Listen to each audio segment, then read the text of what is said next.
Hello, it's Nigel from importingriches.com, and I'm back with another video today. It's not so much on importing, it's more got to do with distribution of the goods, in particular eBay, or just general offline sales. Now, let's say that we've imported this bed, so we've got our nice looking bed that looks like this, and we put that on eBay and we sell the unit for, say, $400. So the customer buys the bed and we've got to ship them the bed. So in the listing we put the prices for the beds, and these are just approximate prices and not real prices of what the bed will cost. So we're based in Sydney, it'll be $90 to Queensland, $180 to Northern Territory, $200 to Western Australia, and so forth. So if you're in United States, Canada or the UK, you can do the same sort of thing. So what we will do is, and this is the issue that a lot of people aren't sort of comfortable with, but I did it in my business and I had no problem, I had no issues, is charging the customer shipping now and making money off the shipping. Now some people say that it's not ethical, that you should be making money off shipping. But what they fail to understand that is there's a cost in sending those goods out. Every single thing that you do in your business on a daily basis has a cost associated with it. So let's say, for example, the way you would figure it out is, the way I did it was, you would have about 3 to 5 different couriers, and what you'll find that each courier company has different prices depending on the location that the item and the size of the item they have to send you have to send to. So if you send it to one location, it's going to be different to another courier company. It might vary by $10 or $15. Sometimes it varies by 10 to 20%. So what you do is, you would have accounts with all these different courier companies, generally 3 to 5 of the biggest courier companies that you would deal with, and then you would go through each one of their pricing structure according to the item that you're selling, and find out which is the most expensive to each location. So I will find out what this bed cost to Western Australia from Sydney, and let's say, for example, it cost me $180, and that was the most expensive quote. So I've gone through all these courier companies and I picked out the most expensive one to send this bed, and it comes to $180.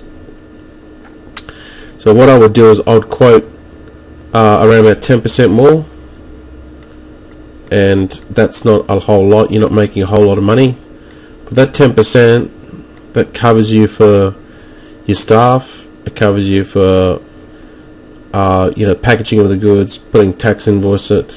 Basically that 10% is just to cover you, because there is a associated cost for sending the goods out. I mean, it just doesn't magically pick itself up and jump on the truck by itself. There's costs associated with it. And that's what people fail to understand, is that you're running a business and you need to take in consideration the costs.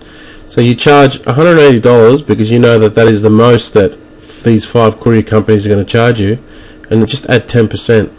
That covers your staffing costs and all the other things like invoicing, paper, printer, and all those things that you need to, the time it takes your employee to make the order up. Now, where the issue comes in is with, let's say, for example, someone buys a bed and the most expensive quote is $180, so you charge $180 plus 10%. But this bed, the cheapest quote, might only cost you $150. Okay, so that means you're making $50 profit. You're not telling the customer that, but that's what you're making. Profit, and just say less, for someone to package your order, possibly wrap it, put the invoice on it, use the forklift to put it on the truck, or even send out pallets. So that might cost you another $10 per item. You need to know all these numbers right down to the cent to run your business on a shoestring, or to know exactly what your costs are. So you might make, let's just say you make $40 profit. Now, I did this every single day of my business. I made money off the shipping, because I know that once you sort of it'll go like this, up and down, but it'll all even itself out. You might make a little bit of profit, but you're not going to make a lot of profit. See, some people send items like this, and they send it for like dirt cheap, and they're just sending items to make the profit off the shipping. Okay, that's not. I don't feel that's the right way to do business. You got to make a little bit of profit off your bed, and you want to make a little bit of profit off your shipping, just to cover yourself, just so there's a buffer there, because this item might get lost, stolen, whatever. You've still got this little buffer. But once you send a lot of items out, this $40 will, let's just say you sell 20 of these beds in a month, then you multiply that by 40. See, so that's what people say. That's $800 actually you've made. It's in your pocket. But the thing is, you should always cover yourself. $800. I mean, that's only 2 beds that go missing out of 20. One bed can easily go missing, but you covered yourself.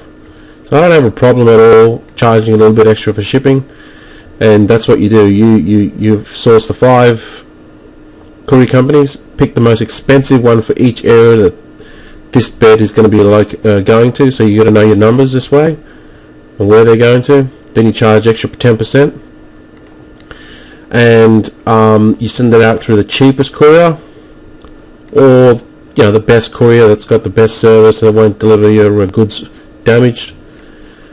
It might not necessarily be the cheapest, but it'll still be less than this amount, and then you make the profit, and over a month you figure out how much you've made, and then this extra money can just be a buffer.